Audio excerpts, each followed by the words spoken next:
Dalam nama Bapa dan Putra dan Roh Kudus. Amin. Datanglah seorang yang diutus Allah, namanya Yohanes. Ia datang sebagai saksi untuk memberi kesaksian tentang terang itu dan menyiapkan bagi Tuhan suatu umat yang layak baginya. Bapak, Ibu, saudara-saudari umat beriman yang dikasihi Tuhan. Hari ini adalah hari raya kelahiran Santo Yohanes Pembaptis. Mengapa gereja Katolik mengenangkannya? Kelahiran Yohanes Pembaptis merupakan fajar penebusan bagi kita. Yohanes adalah pembuka jalan bagi karya keselamatan Allah. Ia datang mendahului Yesus untuk meyakinkan orang-orang tentang kehadiran sosok Mesias yang selama ini mereka dambakan. Kelahirannya istimewa. Tetangganya sangat heran ketika Elizabeth mengandung karena sudah terlalu tua. Ayahnya menjadi bisu karena kurang percaya ketika menerima warta sukacita. Pemberian nama pun melawan kebiasaan setempat. Segalanya menunjukkan bahwa anak ini istimewa. Tepat sekali pertanyaan orang waktu itu. Apakah yang akan terjadi dengan anak ini?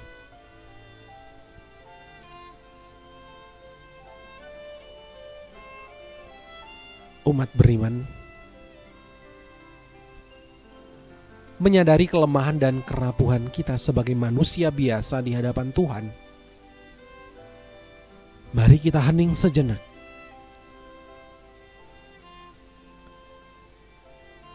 Kita mohon ampun atas semua salah dan dosa, agar layak dan pantas mendengar sabda sucinya.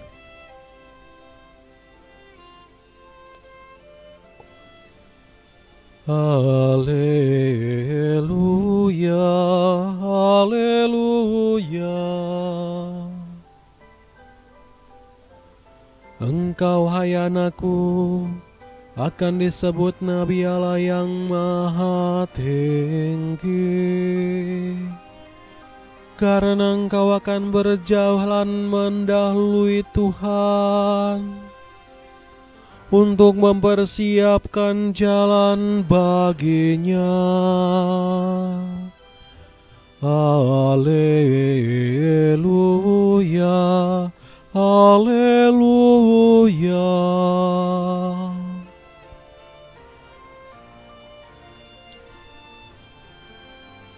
Semoga Tuhan beserta kita sekarang dan selama-lamanya. Inilah Injil Yesus Kristus menurut Lukas. Dimuliakanlah Tuhan.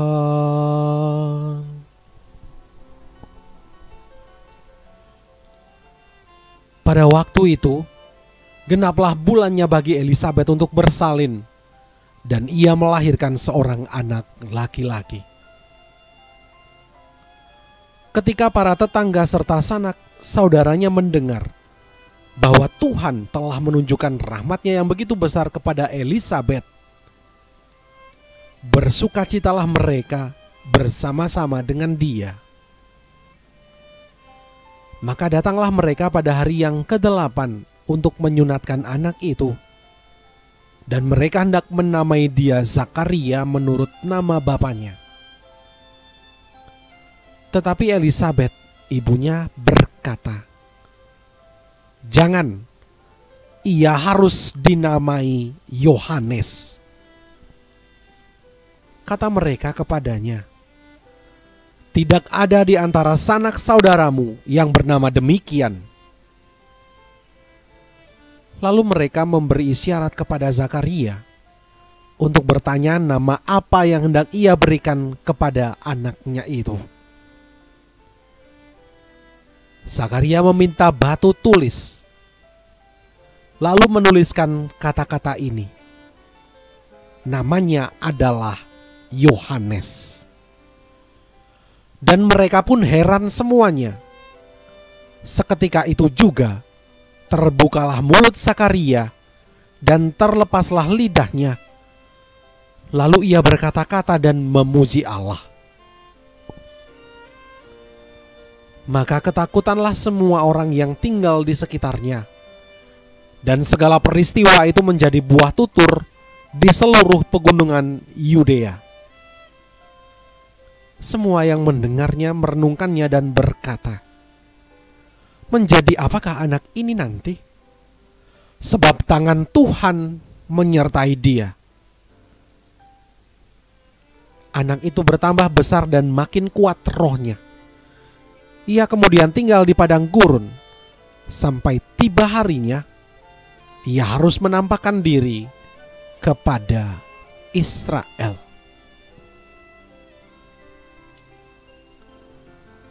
Demikianlah Injil Tuhan.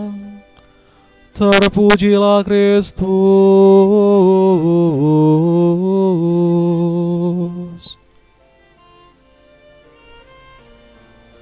Bapak, Ibu, saudara-saudari umat beriman yang dikasihi Tuhan.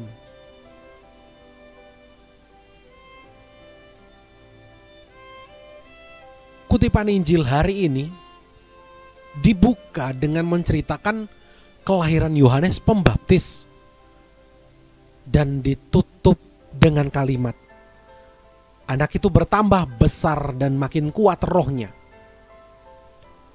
Ia kemudian tinggal di padang gurun sampai tiba harinya ia harus menampakkan diri kepada Israel. Bagaimana ia bertambah besar dan makin kuat rohnya? Mengapa Yesus memilih untuk dibaptis oleh Yohanes Pembaptis, bukan oleh pembaptis yang lain? Ada dua kemungkinan jawaban. Pertama, pewartaan tobat Yohanes ditujukan kepada semua orang, tidak hanya kepada orang-orang yang menurut paham zaman itu disebut berdosa. Kepada orang Farisi dan orang Saduki yang datang untuk dibaptis, Yohanes mengatakan, siapakah yang mengatakan kepada kamu bahwa kamu dapat melarikan diri dari murka yang akan datang? Jangan mengira bahwa kamu dapat berkata dalam hatimu, Abraham adalah bapa kami.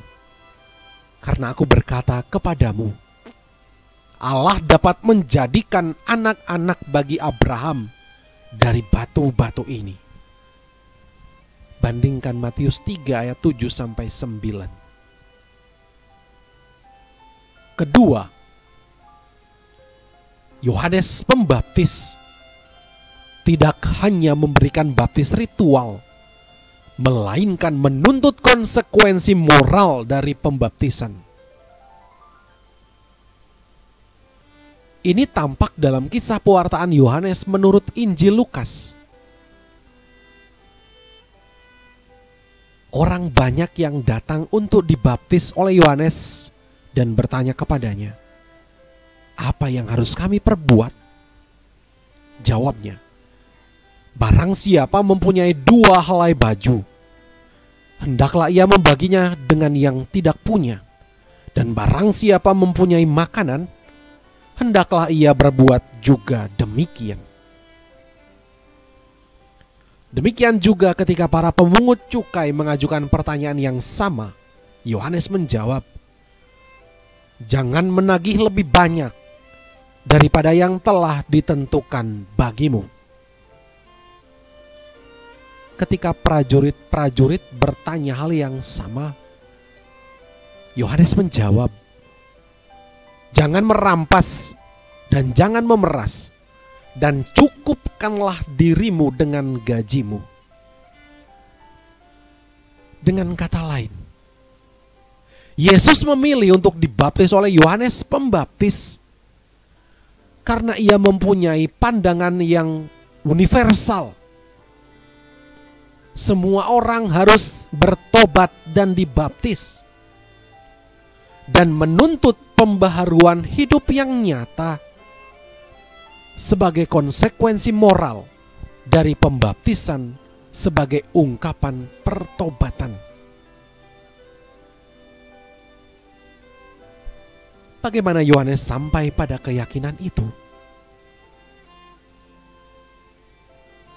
Salah satu jawabannya adalah dari tinggalnya Yohanes di padang gurun. Umat beriman, padang gurun kita pahami sebagai tempat yang kering kerontang, sepi. Dalam kitab suci, padang gurun adalah tempat pemurnian. Musa memimpin umat Allah selama 40 tahun menyeberang padang gurun. Di padang gurun itulah iman umat dimurnikan dan akhirnya boleh masuk ke tanah terjanji. Demikian juga Yesus sebelum tampil di depan umum berada di padang gurun selama 40 hari untuk memantapkan langkah. Dengan pengalaman itu, Yesus tidak bisa dibelokkan lagi langkahnya. Ia akan terus mengarahkan pandangannya menuju Yerusalem. Kiranya yang serupa itulah yang terjadi dengan Yohanes Pembaptis ketika ia tinggal di padang gurun.